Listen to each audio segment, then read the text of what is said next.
Well, now I'll show them all up in COD.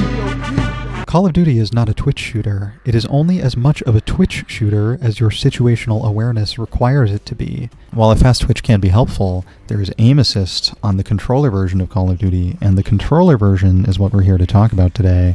That is the version I've optimized here for you. My guiding principle in designing this layout was to create a setup that allowed me to maximize my interaction with cover and the cover system, the most powerful, underutilized mechanic in modern Call of Duty, as well as one that never impeded my movement or comfort interacting with the map and my environment. So it didn't take me long to find out what was right, though it took me much longer to record enough footage to demonstrate everything for you. So let's get to it. This is the best layout for situational awareness in Call of Duty. Even a player with great reaction times will fall to a player who simply is more situationally aware and better equipped to handle the situations they choose to put themselves in from the moment they spawn. And while you never choose where you spawn in this game, generally, unless you're playing Ground War, you do choose where you go once you do, and that direction is almost always forward. You probably have an objective to fight for, or at least enemies you are incentivized to find and kill. While the pace of Call of Duty is still fast, and it does classify as an arcade shooter more than a military sim, there are enough realistic considerations made to the gameplay that yes, indeed, human beings do move fastest and most efficiently when moving forward. They shoot their guns more accurately and reliably the lower their center of gravity is. And last, and most significantly, bullets kill us very quickly. With these considerations alone, we have enough information to design the best possible controller layout for Call of Duty, which has only been made possible due to relatively recent advancements in controller technology. Introducing the layout. So I'm not going to make you buy the Xbox Elite Series 2 that I have been playing the game on since day 2 when I had the idea for my paddle button enabled layout. But I do implore you to buy, borrow, or steal some kind of controller that has detachable paddle buttons. The left paddle button becomes my Microsoft B and PlayStation Circle button, but it will not be used to crouch like it does on default controller layout. It will instead be used to lean or melee, because the first thing we're going to do when we open up the menu in Call of Duty is turn on the tactical button layout. Tactical swaps the melee contextual lean/mount button with the crouch/prone command, and being able to crouch on a moment's notice without taking your thumb off your aiming stick allows you to produce more accurate shot potential while lining up the shots themselves, in addition to being able to drop to more safe cover in an instant that can save your life. I can assure you that tactical is the best. I can also assure you that having the melee/lean button over here on the left side of the controller will feel natural and intuitive. As you use the left stick to move towards whatever it is you want to mount or lean on, you use the left trigger to aim to create the lean/mount context, and then the left paddle to start the motion of leaning. The entire three-step movement process, all executed with one hand, one side of the controller. With the right side lower paddle button, I have my X button for instantaneous reloads while not having to lose control of the camera, which determines the direction of my movement, as well as weapon or world pickups, doors, elevators, and contextual interactions. This is especially important for being able to move around while properly equipping yourself in the Warzone mode, which I actually will be talking about in this guide as well, because all the same benefits of this control scheme will apply. One reason that the right paddle button was such a natural fit there as well is that if you imagine drilling a hole through the controller, it's essentially on the other side of your X button, which is already muscle memory for those contextual actions from my year spent playing regular Call of Duty on a regular controller anyway. While weapon pickups now have an animation for cocking the gun, regardless of how much ammo was left in it, I don't know why all the soldiers put the safety on as they die, picking up a new weapon still saves a great deal of time compared to reloading, and also gives you the chance to really upset somebody by killing them with their own gun, a challenge classically awarded in every Call of Duty since Call of Duty 4 Modern Warfare. By the way, when's COD 5 coming out? I'm playing COD 5. If you're left-handed, you can select Lefty Tactical from the button layout menu and set your right stick to movement, right paddle button to lean and melee, and left paddle button to contextual pickups. Sound off in the comment section if you're left-handed, and also specify if you play lefty mode in Call of Duty or Guitar Hero.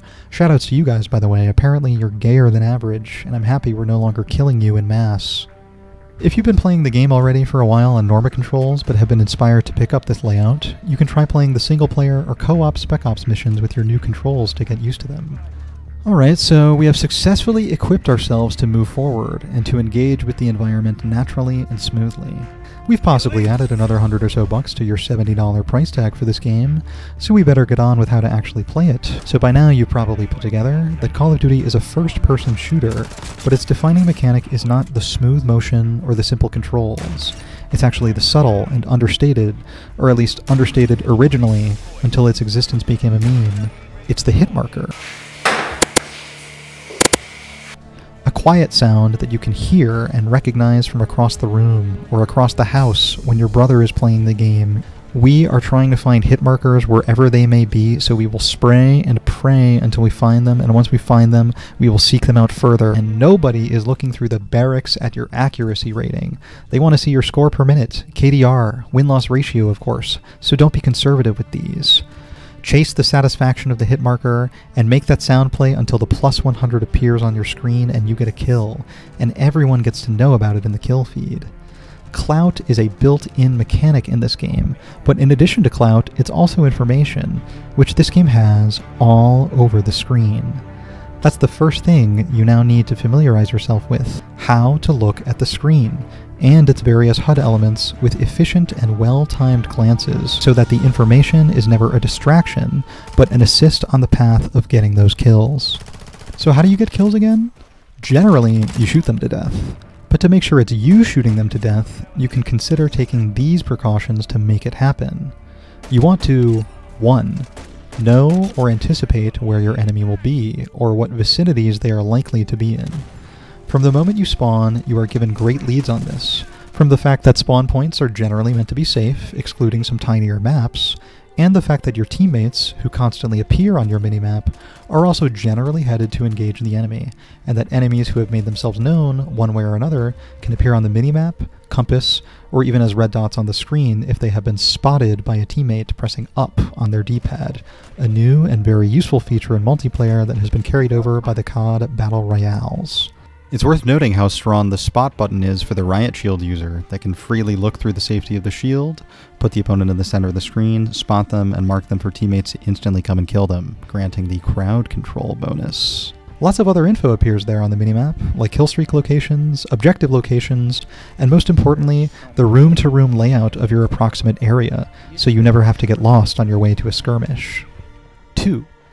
Be harder for them to hit than it is for you to hit them.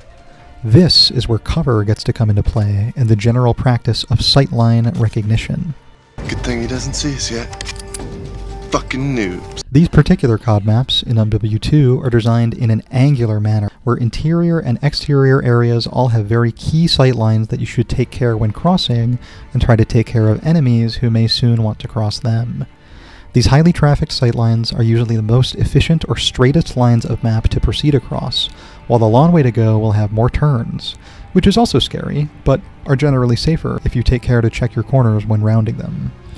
Sometimes you do have to take blind guesses on a corner, a 50-50 mix-up, and that is okay. For every problem your bullets can't solve, equipment can solve, and your equipment communicates with you in the same fundamental way that your bullets do, with hit markers, whether lethal or tactical equipment.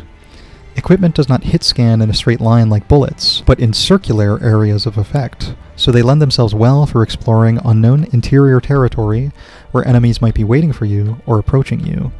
You can use equipment offensively and aggressively or defensively, lethal or tactical both the same, bouncing it off corners, walls, letting it roll through windows, or even randomly, if, say, you're on the border and there's cars to turn into bombs everywhere. The third criteria for scoring the kill is to simply kill them faster, but this is genuinely the least important of the 3 criteria for getting a kill in Call of Duty, because while practiced players are a little faster at everything, the small nuances of their speed are never going to be enough to overcome the advantage that anyone would have by simply seeing the opponent first. Now all that said, there are a few things you can do to simply be better, faster, and stronger than your opponent, and have the chance to upset the odds and kill them even if you were seen first.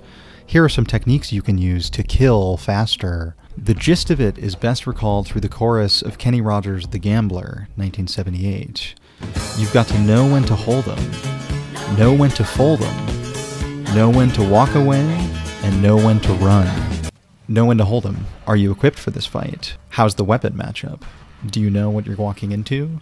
Are there multiple enemies, possibly, or is it just one? Can you determine that it's acceptable to die after accomplishing an objective? In this example, I accept the frag grenade death to try and get the double or triple while defending the objective. Know when to walk away. Are you outflanked? Do you need to retreat, change position, try and get around an enemy instead of taking them on immediately where you were first encountering them? And know when to run. Are you about to approach a new room or acceptable cover to possibly escape the fight? One way you can possibly win a gunfight where you get ambushed is by getting a headshot. The game does not let trades happen in gunfights. There is always one victor, and the other person's bullets will simply despawn from the air. One way you can accomplish this headshot thing is by aiming for the upper body and letting vertical recoil guide you to a headshot for a second or third shot. That can definitely make a huge difference and give you an edge in a fight where you'd otherwise lose. Don't pick losing battles. You can retreat and use equipment on a read of their movement to press an advantage. And by the way, ammo costs you nothing in this world, and sound is useful to generate. So pre-fire if you think someone is going to return to a spot or chase you around a corner, whether to suppress them or to get lucky and kill them on their way in. Pre-fire is also the way that you ideally clear a corner where you know someone is. Pre-fire. They cannot react as fast to getting shot, and if they're getting shot, the moment you get shot in this game, there's flinch, of course, and flinch makes it even more difficult to line up a shot yourself. That's another reason that whoever lands the first shot will probably win the gunfight, and if you pre-fire on somebody who you know is around a corner, you will certainly come out victorious. Just make sure you have a full enough clip to get the job done once you do see them. Equipment's hitbox is obviously a radius, so you can use it to just determine where an enemy possibly is, whether it's tactical or lethal. Toss one really far down the map, the frag grenade honestly goes the furthest, and you can use your knowledge of how the frag grenade physics work in conjunction with how you remember the map geography to be, and with a little bit of practice you can use this equipment to triangulate shots and know exactly where your opponent was headed based upon where your equipment possibly hit them. The only way you can lose a fight where you see them first is if you mess up really badly, or if you were already damaged to begin with, which can happen quite often, as most 1v1 engagements are shortly followed by teammates approaching the area to check out the action. While it's good to be in the same vicinity as teammates, it's not good to be looking in the same direction. Internalize this as a rule of thumb, and remember that you can see which way your teammates are facing on the minimap. And don't neglect bullet penetration through walls and surfaces as a way of finishing off enemies that you've tagged, or to check for hit markers. As long as you have a full enough clip, this is always an option.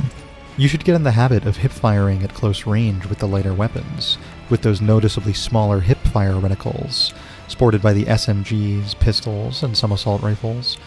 Taking the time to aim down sight before shooting does do some work to guarantee you a solid hit on your first shot, but you can also hip fire and then transition into ADS while shooting to get some possible hits in before the ADS, or use hip fire while moving forward to increase your accuracy while marching at them, literally making them a bigger target within your reticle. From closer ranges, hip fire will typically give you an edge, even if it can bring a little bit more luck into the life or death equation that is time to kill. If you're a sniper on every map kind of guy, be sure to go for at least one completely random hip fire shot every match. What the fuck is this guy doing? And my man Gaz was spitting when he said, "Remember, switching to your pistol is always faster than reloading." Switching to your shotgun is also faster than reloading. In fact, switching to any overkill secondary weapon is faster than reloading. You know what else is faster than reloading? Picking up a gun off the ground. As I float the idea of overkill shotguns around in your mind, remember too that these map designs often force you to engage in a close quarters area if you'd like to move around with any kind of cover at all. So just timing your weapon switch for when you arrive to an interior area does wonders for you. You'll be able to beat hip-fired SMGs in ranges where they're supposed to dominate because you kill them with a single shell. I'll be saving most of my info regarding loadout design for the next video, but I do want to make a quick note about kill streaks. I'm not here to limit your fun or tell you what to do, but your team will definitely do better with UAV plus counter UAV as a default, and then maybe you can have fun with your third one, whatever you choose. Online.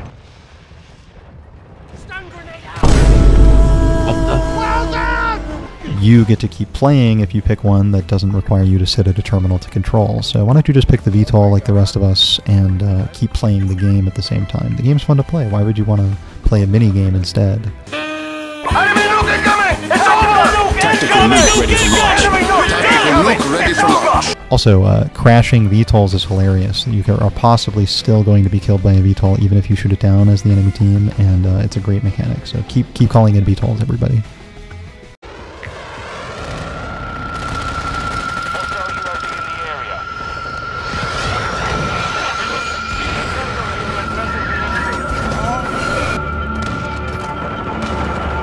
Thanks for watching my how to design the best controller layout / how to play Call of Duty / how to play Call of Duty with the best controller layout video.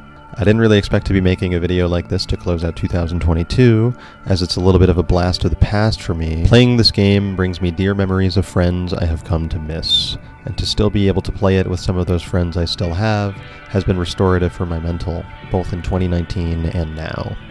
So with this, I am officially a variety channel. So you can expect more COD stuff, fighting game stuff, commentary / coaching stuff, and more from me in general, as I need to prove to myself that I exist by putting content online for viewers like you. Thank you. Shoutouts to Black Ops 2's amazing single player, and to World at War for being way cooler than it had any right to be. That game literally tingling my spine the moment I open up the main menu and hear the hardest drop of all time.